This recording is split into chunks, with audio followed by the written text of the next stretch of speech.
어제 재보궐선거에서 대구 경북 지역 주민들은 다시 자유한국당에 손을 들어줬습니다. 문재인 후보와 안철수 후보는 각각 정계 은퇴와 의원직 사퇴 카드까지 꺼내들고 치열한 접전 이어가고 있는데요. 네, 두 후보는 어제 3번이나 만났는데도 서로 인사말도 안 할 정도로 신경전을 벌이고 있습니다. 오늘부터는 TV 토론도 시작됐는데요. 명지대 김영준 교수, 인천대 이준환 교수 자리했습니다. 어서 오십시오. 네, 안녕하세요. 먼저 어제 재보궐선거 몇 가지만 좀 여쭤보고, TK는 자유한국당을 선택했어요. 이런 건 어떻게 보십니까? 일단 이번 재보궐선거는 대선 전초전이다라고 해서 민심의 방향계 역할을 하지 않겠는가 했지만 결국 결과는 각 정당이 지배력을 갖고 있는 지역에서 여전히 강세를 보였는데요. 몇 가지 함의는 있습니다. 예를 들어서 지금 TK 지역에 보수층이 결국은 여전히 자유한국당을 지지할 수 있는 가능성을 충분히 보여줬고 자유한국당이 이제 이걸 기점으로 해서 다시 반등할 수 있는 그런 기반을 마련했다는 부분들이 있는데 반해서 수도권이 굉장히 관심이 집중됐지 않았었습니까? 특히 이제 하남시장 같은 경우에는 민주당이 이제 지지를 승리를 했는데요. 흥미로운 거는 국민의당도 실은 지난번에보다 같은 동일한 후보가 수도권 시장 결과를 좀 볼까요? 여기도 보면은 요거는 이제 재선거고요. 수도권 결과를 보겠습니다. 여기도 보면은 이제 포천에서는 이제 자유한국당 그리고 하남에는 이제 더불어민주당 후보가 당선이 됐는데요. 물론 계산은 이제 무소속인데요. 중요한 거는 이제 표의 흐름들이요. 일방적으로 한쪽이 이기지는 못했다는 거예요.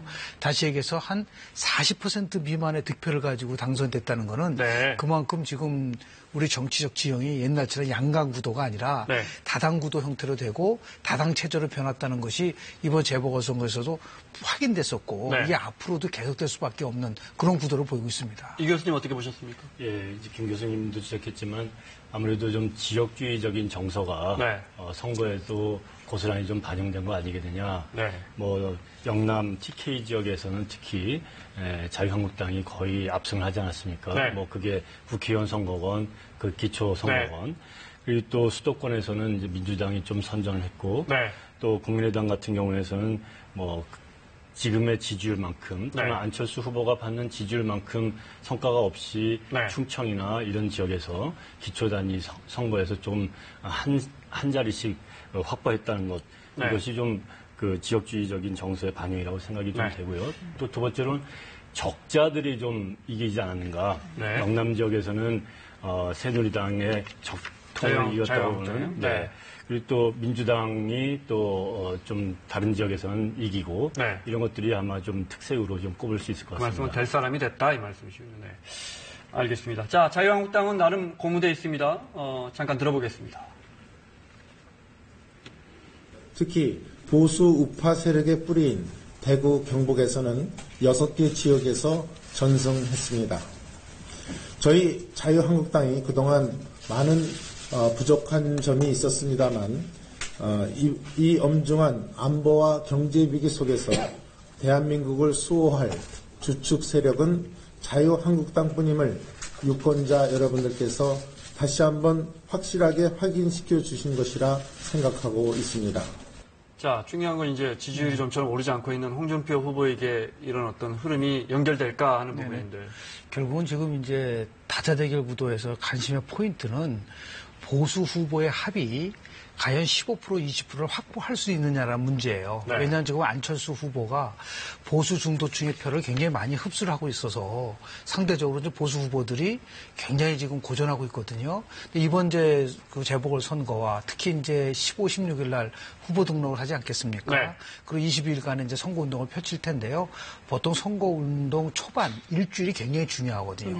여기서 만약에 보수 후보들이 반전을 할 수 있는 기회를 못 잡으면은 결국은 선거는 완전히 양장구도로 갈 수밖에 없게 됐는데 마침 이 재보궐선거를 통해서 자유한국당이 그래도 TK 지역에서 발판을 마련했다는 거. 이것이 어느 정도까지 결국 앞으로 일주일, 크게는 열흘까지의 동력을 끌어올릴 수 있을 것이냐에 대한 부분들에 대해서 굉장히 중요한 함의를 갖고 있는 결과라고 좀 보고요. 더 나아가서 이제 바른정당의 후보가 너무 의외로 정말 TK 지역에서 6%도 못 얻는 아주 네. 참패를 했거든요. 네. 이 부분이 아마 굉장한 고민을 할 수밖에 없는, 다시 얘기해서 바른정당이 지금 뭐 유승민 후보는 연대는 없다고 선을 긋고 있지만 네. 끝까지 연대가 없을 것인지에 대한 부분들에 네. 대해서 고민할 수밖에 없는, 지금 뭐 유승민 후보는 뭐 자기 유세의 한 반 정도를 전부 다 지금 TK 쪽에다가 집중을 하고 있는데도 불구하고 네. 이렇게 안 나왔다는 거는 선거 전략상에서의 큰 변화를 줄 수밖에 없지 않겠는가. 네. 조심스럽게 관측해 봅니다. 알겠습니다. 네. 지금부터는 본격적으로 네. 후보들 간의 그 공방의 쟁점들을 좀 살펴보도록 하겠습니다. 먼저 문재인 후보 아들 취업 특혜 의혹입니다. 문재인 후보의 아들 준용 씨의 취업 특혜 의혹이 제기되자 문 후보는 막 고마해로 일축했습니다. 우리 부산 사람들은 이런 일을 보면 딱 한마디로 말합니다. 뭐라고 하냐면 고마해. 그래도 자유한국당 등의 의혹 제기가 이어지자 민주당은 자유한국당 소속 신재철 국회 부의장을 허위사실 공표 혐의로 고발했습니다. 신 의원은 국회 부의장이라는 직분에 어울리지 않게 허위사실 유포에 앞장서 왔습니다. 신 의원의 허위사실 유포는 유권자의 판단과 선택에 혼선을 준다는 점에서 선거의 공정성을 해치는 매우 심대한 범죄 행위입니다. 하지만 하태경 바른정당 의원은 노동부의 최종 감사 보고서를 입수했다며 기자회견을 열고 특혜 채용이 이뤄진 데 대한 징계와 경고 조치가 내려졌다고 주장했습니다. 입사한 지 1년 2개월밖에 안 되는 신입사원이 어떻게 2년간 유학휴직을 받을 수 있느냐. 이건 너무 심한 거 아니냐. 실제로 저희들이 확인해 본 결과 고용정보원에서 1년 2개월 근무하고 2년간 휴직 받은 사람은 문재인 후보 아들이 유일합니다. 예, 민주당은 상식적으로 맞지 않는 주장을 한다며 하태경 의원에 대해서도 법적 조치를 취할 예정이라고 밝혔습니다. 하 의원은 이미 10년 전에 공개된 내용을 갖고 마치 새로운 의혹을 발견한 것처럼 언론 앞에서 말했습니다. 한 달 가깝게 10년 넘은 가짜뉴스를 들고 국민을 현혹하고 있는 셈입니다. 자유한국당 신재철 의원과 역할을 분담해서 연일 가짜뉴스로 문재인 후보를 공격하고 있는 하 의원에 대해서도 조만간 법적 조치를 취할 예정입니다. 네, 어떻게 보시나요? 이 문재인 후보 아들 취업 특혜 의혹. 이렇게 일단락이 될까요? 계속 연결이 될까요? 아직 일단락됐다고 하기가 어렵죠. 지금 중앙선거관리위원회에서는 고용정보원한테 채용 정보 관련 자료 다 내라 해가지고 조사를 할 중인 것 같고, 또 고마해라라고 했던 문재인 측에서는 지금 법적인 조치를 취했단 말이에요. 네. 근데 사실 이 법적인 조치가 선거일까지 다 끝날이라는 보장이 없어요. 네. 그리고 선거가 끝난 다음에도 또 어떻게 진행될지, 흐지부지 될지 또 그거는 그때 돼봐야지 아는 상황인데, 지금 그나마 이것을 뭐 책임을 회피하거나 고마해라라고 한다던가 부인하지 않고 정면으로 그러면 검증할 거 검증하자. 네. 이렇게 간 것만 해도 다행이라고 보고요. 아마 선거 끝까지도 자유한국당 측에서는 계속 공세를 늦추지는 않을 것이다라고 보이고, 동시에 안철수 후보 입장에서도 자신의 딸에 대한 재산 그 상황을 좀 공개를 하지 않았습니까? 네. 그리고 나서 또 우리는 이렇게 했으니 문재인 후보도 아들에 대한 거 자료 공개를 다 해라라고 하는 것을 보면 앞으로도 3당 세 사람의 후보들 간에 이런 이 문제를 둘러싸고서 계속 진행이 될 거라고 봅니다. 네. 네. 말씀처럼 그 안철수 후보 역시 딸 설희 씨의 재산을 공개하면서 정면으로 대응을 했는데, 민주당은 이번에는 다시 김미경 교수, 그 안철수 후보의 부인이죠. 네. 김미경 교수 의혹을 들고 나왔습니다. 국민의당 안철수 후보 딸 설희 씨도 재산과 이중국적, 호화 유학 의혹이 제기됐습니다. 그러자 국민의당은 안 후보의 딸 재산을 전격 공개했습니다. 현재 재산은 예금과 보험을 포함하여 약 1억 1,200만 원입니다. 별도로 미국에서 이용하고 있는 2013년식 자동차 현재 시가로 2만 달러 안팎, 우리 돈으로 2천만 원 상당이 됐습니다. 한 대 있을 뿐입니다. 부인 김미경 교수가 서울대 의대로 옮겨간 것이 서울대가 안철수 후보를 영입하기 위한 일종의 특혜였다는 주장도 계속됐습니다. 어제는 민주당이 국민의당 안철수 대선 후보의 부인인 김미경 교수가 2011년 서울대 제출한 채용 지원서를 공개했습니다. 제출일이 3월 30일로 되어 있는데요. 그런데 김 교수 임용 계획이 세워진 것은 4월 19일로 이보다 20일 이후입니다. 또 김 교수의 재직 증명서는 안 후보와 같이 3월 22일에 발급됐습니다. 서울대가 채용 계획도 수립하기 전에 이미 서류를 준비한 것으로 이른바 1+1 티켓 채용의 증거라는 것이 민주당 측의 주장입니다. 이는 안철수 후보의 서울대 채용 결정 당시 배우자인 김미경 씨의 채용 또한 결정되었음을 방증하는 것입니다. 이에 대해 국민의당은 국정감사에서 아무 문제 없다는 결론이 나온 지 오래고 서울대 역시 같은 입장이라고 반박했습니다. 오늘 나온 국민의당 입장 들어보시죠. 문재인 후보는 아들의 취업 특혜와 노 전 대통령 사돈의 음주 교통사고 은폐에 대한 해명 대신에 안철수 후보 부인 김미경 교수 채용에 대한 근거 없는 의혹을 또 제기하고 있습니다. 김미경 교수는 성균관대 의대 부교수로만 8년을 근무했고 워싱턴 주립대 법학 박사를 마치고 그 어렵다는 캘리포니아주와 뉴욕주 변호사 자격증까지 취득한 인재입니다.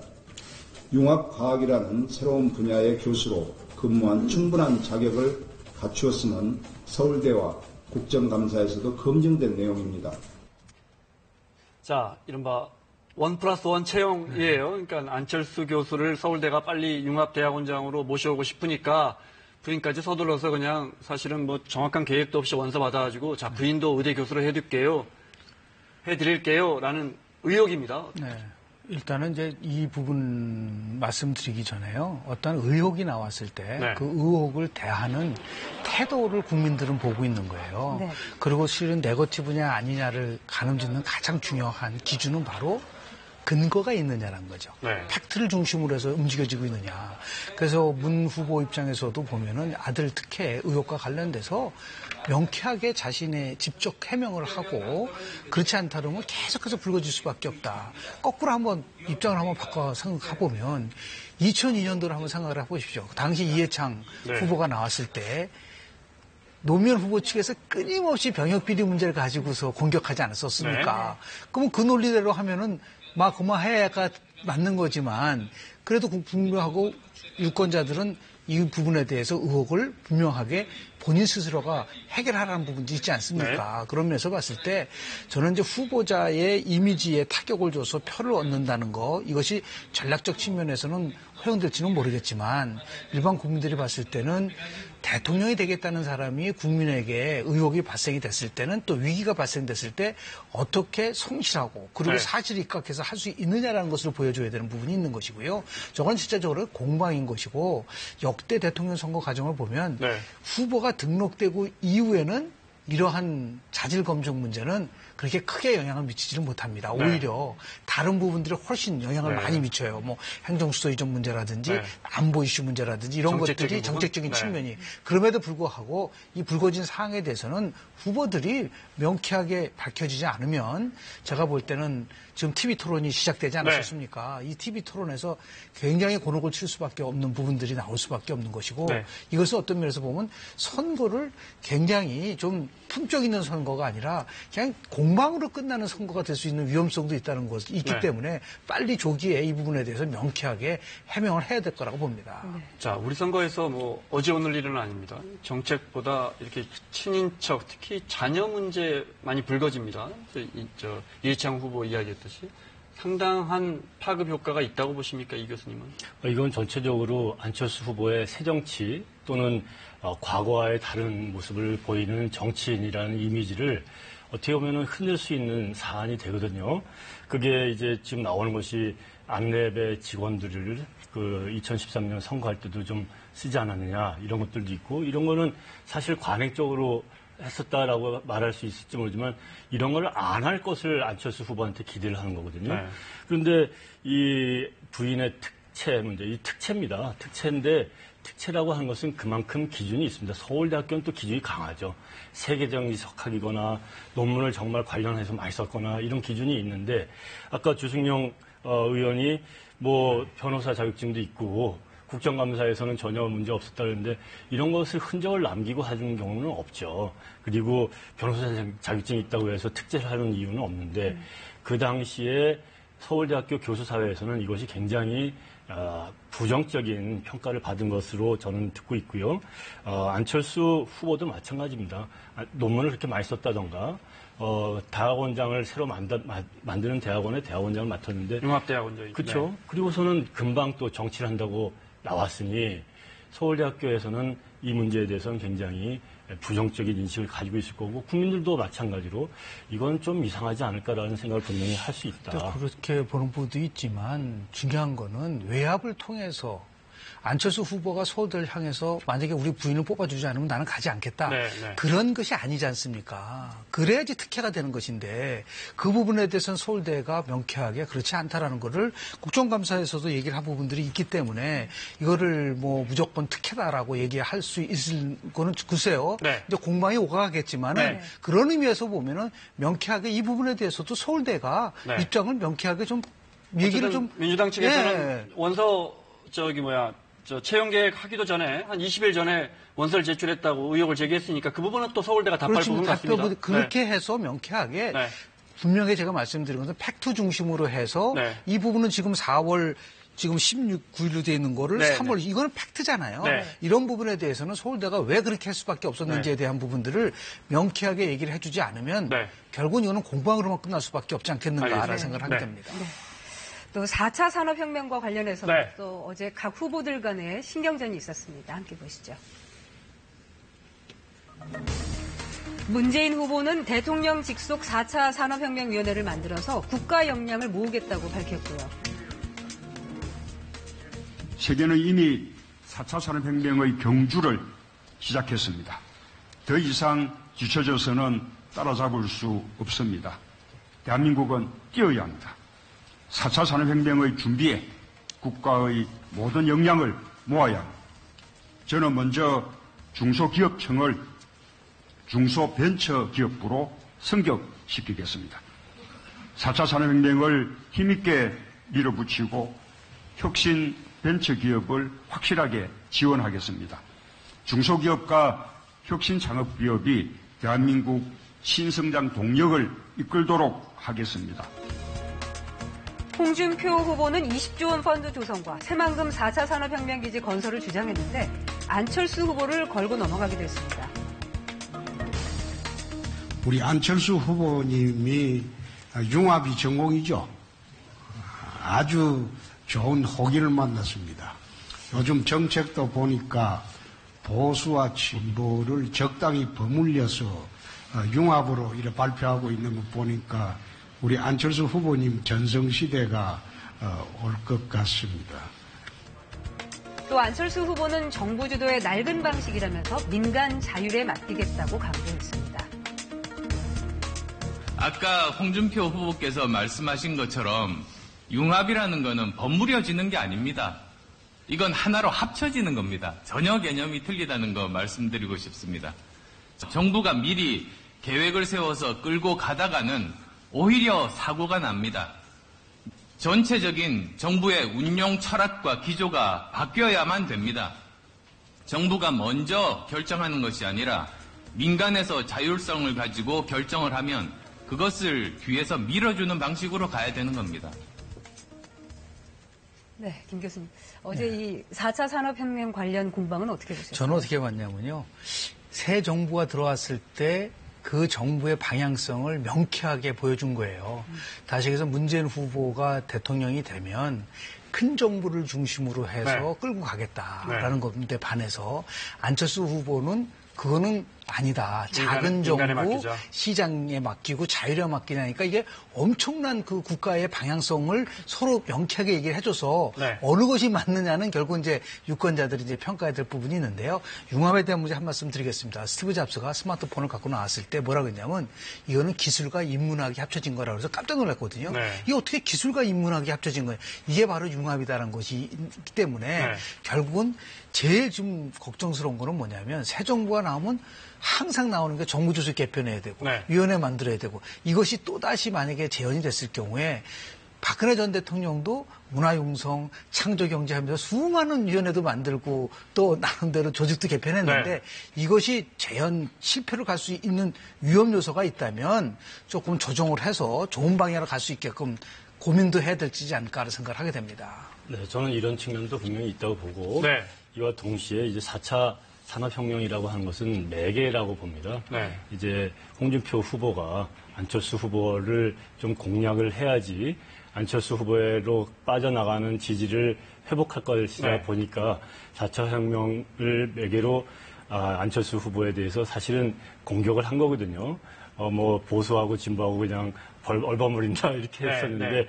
그렇게 했더니 이제 안철수 후보는 정색을 하고 또 공격을 한 거죠. 맞받아 대응을 한 거고 또 그래서 서로 홍준표 후보와 안철수 후보 사이에 좀 제로섬 관계가 있는데 서로 간에 그런 것들로 날이 서 있는 것 같고요.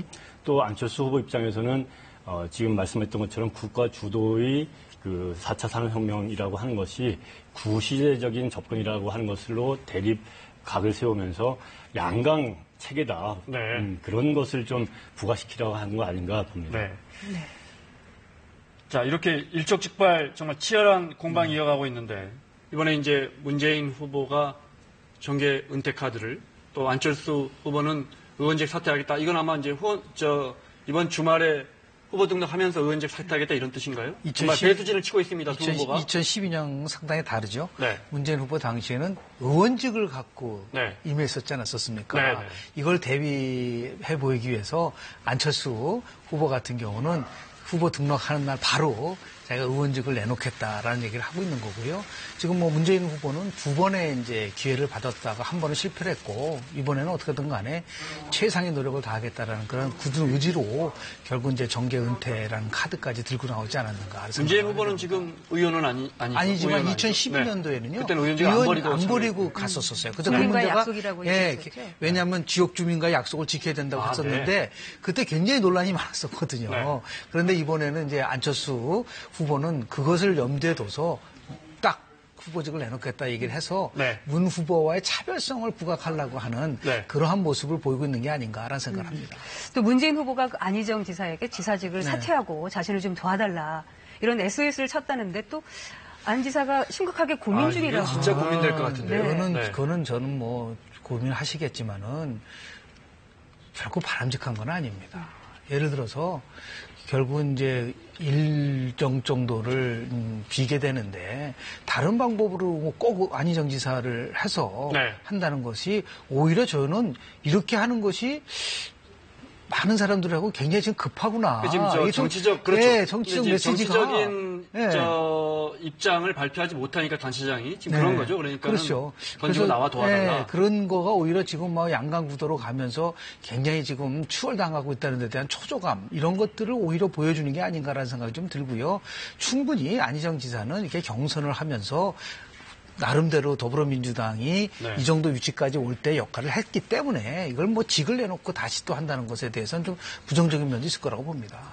이제 문 후보 입장에서는 안 지사의 지지층이 상당히 지금 나눠지고 있단 말이죠. 그래서 아마 이런 고육지책이 나온 것 같아요. 그렇죠. 굉장히 아쉬운 상황이죠.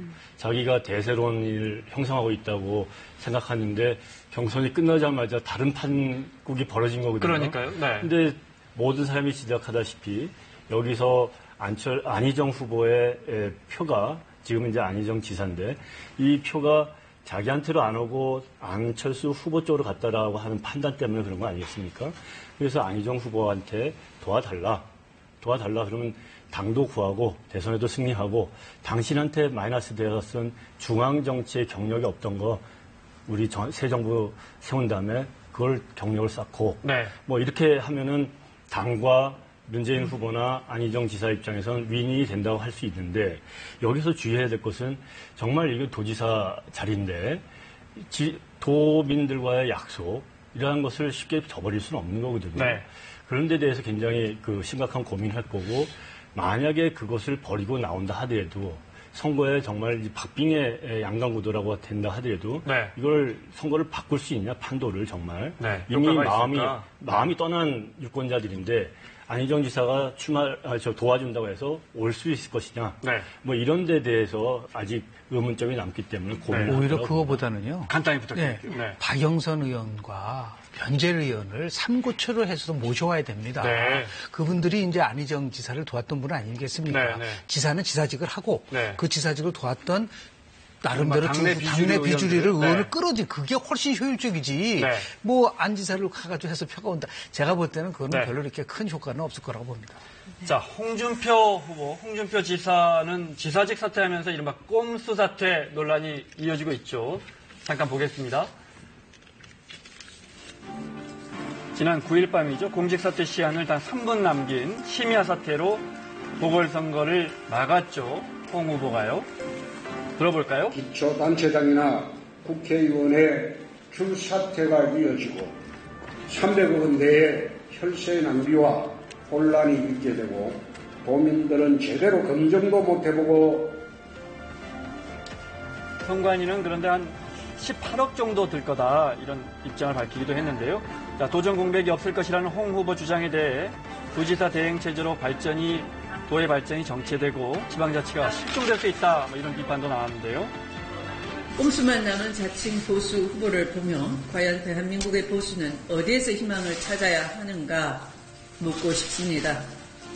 명색이 집권 세력이었던 정당의 후보가 정말 이래도 되는 건지 국민과 경남 도민의 분노가 높아지고 있습니다. 네, 앞서도 김 교수님께서 말씀을 하셨는데 그 유승민 후보하고 바른정당 지지율이 지금 너무 오르질 않아서 그렇죠. 분위기가 좋지 않다고. 단일화 이야기하셨는데 근데 또 오늘 나오는 이런 기사들 보면 사실상 분위기가 홍준표 후보 측은 단일화 포기한 것 같다, 접은 것 같다 이런 분석도 나오고 지금 오늘 거기까지 들을까요? 지금 뭐 바른정당 유승민 후보도 안철수 후보 또 홍준표 후보랑은 절대로 단일화가 없다고 얘기를 했고 아마 본인은 2018년도 지방선거 더 나가서 미래를 생각하다 보니까 끝까지 완주할 수밖에 없는 구조적인 요인을 갖고 있어서 그런다고 하지만 어제 재보궐선거 결과를 가지고 한번 심각하게 고민을 할 수 있는 그런 시간을 가져야 될 거라고 저는 봅니다. 예, 유승민 후보 입장에서도 굉장한 압박을 느낄 겁니다. 지금 선거 결과도 안 좋고 지지율은 안 오르고 있는 상황이고 또 당내 김무성 의원을 중심으로 해서 그 자유한국당 의원들과 또 만나려고 하는 합치자는 얘기도 한다고 그런 것 같은데 여기에서 홍준표 후보는 강원의 양면 전략을 쓰고 있는 것 같아요. 한 번은 계속 만나자 들어와라 이렇게 했다가 오늘은 또 관심이 없는 듯한 건데 아마 한 표라도 아쉬울 때이기 때문에 그 단일화 노력은 그 쉽사리 저버릴 카드는 아닐 것으로 예상됩니다. 여전히 불씨는 남아있다 이 말씀이시죠. 알겠습니다. 마치기 전에 김용준 교수님 워낙 여론조사 전문가시니까 요즘 주변에 계속해서 이제 오늘 또 여론조사 결과가 나오고 있는데 우리 국민들이 진짜 믿을 수 있느냐. 지난 총선 때 워낙 많이 빗나갔고 사실 우리만의 일도 맞습니다. 아니고 브렉시트도 빗나갔죠. 뭐 트럼프 대통령도 빗나갔죠. 우리가 이제 흔히 오차범위 안에서는 다 맞을 거다 하는데 오차범위도 빗나가는 경우가 많단 말이죠. 이런 어떻게 봐야 합니까? 이제 조사의 시기하고요. 더 나아가서 이제 항목을 어떻게 물어보냐에 따라 달라질 수가 있는데요. 왜 이게 틀리냐면 숨어있는 층이 너무 많은데 그것을 여론조사로 못 잡아내기 때문에 그래요. 그래서 이제 빅데이터 분석을 하게 되면 숨어있는 층을 좀 잡아낼 수가 있어서 최근에 이걸 조합해서 가려고 한 거가 있고요. USC 팀이 미국에서 여론조사를 했는데 마친 팀이에요. 빅데이터로? 빅데이터가 아니라 여론조사를 통해서 마친 이유가 두 가지입니다. 하나는 지금 나와 있는 것부터 반드시 투표율을 바탕으로 한 분석을 해야 된다. 당시 남성 백인층이 투표율이 적을 거라고 생각하고 무시했던 거. 그리고 힐러리 지지층들이 투표장에 갈 거라고 생각했는데 힐러리가 다 이긴다 그러니까 안 간 거를 간과한 거예요.